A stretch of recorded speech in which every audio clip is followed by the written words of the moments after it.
Hey kids, Mr. Edwards here with a math time story. Caps for Sale. We read this book earlier in the year. And we're going to use this for math because in this book, there's some counting you can do by counting the caps that the man has.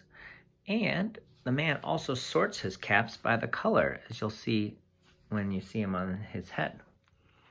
All right, here's Caps for Sale. Once there was a peddler who sold caps, but he was not like an ordinary peddler carrying his wares on his back. He carried them on the top of his head. First he had on his own checked cap. That's that one right there. Checkered one. Then a bunch of gray caps. There's the gray caps. Then a bunch of brown caps. Then a bunch of blue caps. And on the very top, a bunch of red caps. So he sorted them by their color. He walked up and down the streets, holding himself very straight, so as not to upset his caps. As he went along, he called, "Caps for sale!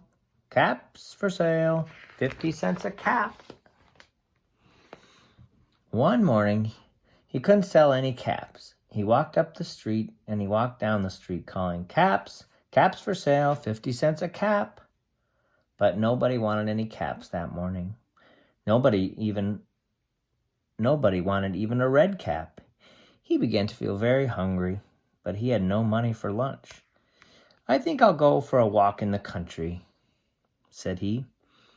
And he walked out of town slowly, so as not to upset his caps. There's all his caps. He walked for a long time until he came to a great big tree. "That's a nice place for a rest," thought he. And he sat down very slowly under the tree and leaned back little by little against the tree trunk so as not to disturb the caps on his head. Then he put up his hand to feel if they were straight. First his own checked cap, then the gray caps, then the brown caps, then the blue caps, then the red caps on the very top.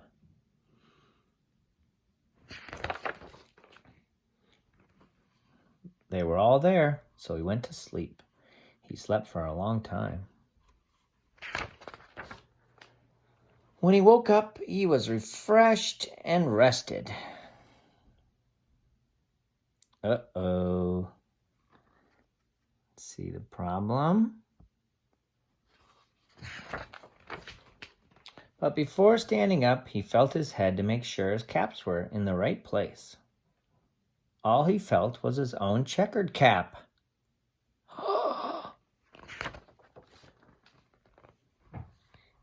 He looked to the right of him, no caps. He looked to the left of him, no caps. He looked in the back of him, no caps.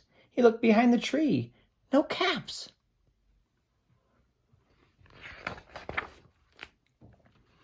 Then he looked up in the tree, and what do you think he saw? What do you think he saw, everyone? Do you remember? We read this book a long time ago. If you think you know, tell me. What did he see up in the tree? On every branch sat a monkey. On every monkey was a gray or a brown or a blue or a red cap.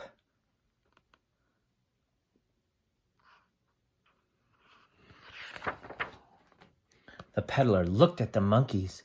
The monkeys looked at the peddler. He didn't know what to do. Finally, he spoke to them. "You monkeys, you," he said, shaking a finger at them. "You give me back my caps." But the monkeys only shook their fingers back at him and said, "Tis, tis, tis." This made the peddler angry. So he shook both hands at them and said, "You monkeys, you give me back my caps." But the monkeys only shook both their hands back at him and said, "'Tis, 'tis, 'tis." Now he felt quite angry. He stamped his foot and he said, "You monkeys, you better give me back my caps." But the monkeys only stamped their feet back at him and said, "'Tis, 'tis, 'tis." By this time, the peddler was really very, very angry. He stamped both his feet and shouted, "You monkeys, you must give me back my caps." But the monkeys only stamped both their feet back at him and said, "'Tis, 'tis, 'tis." At last, he became so angry that he pulled off his own cap, threw it on the ground, and began to walk away.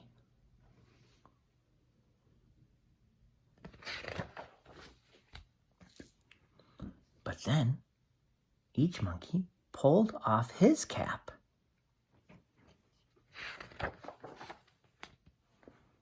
And all the gray caps, and all the brown caps, and all the blue caps, and all the red caps came flying down out of the tree.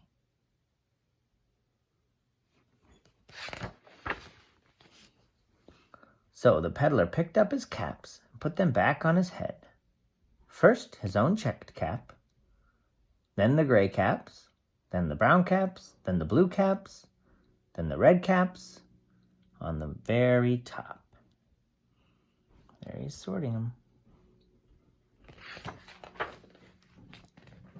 And slowly, slowly he walked back to town calling, "Caps, caps for sale, 50 cents a cap."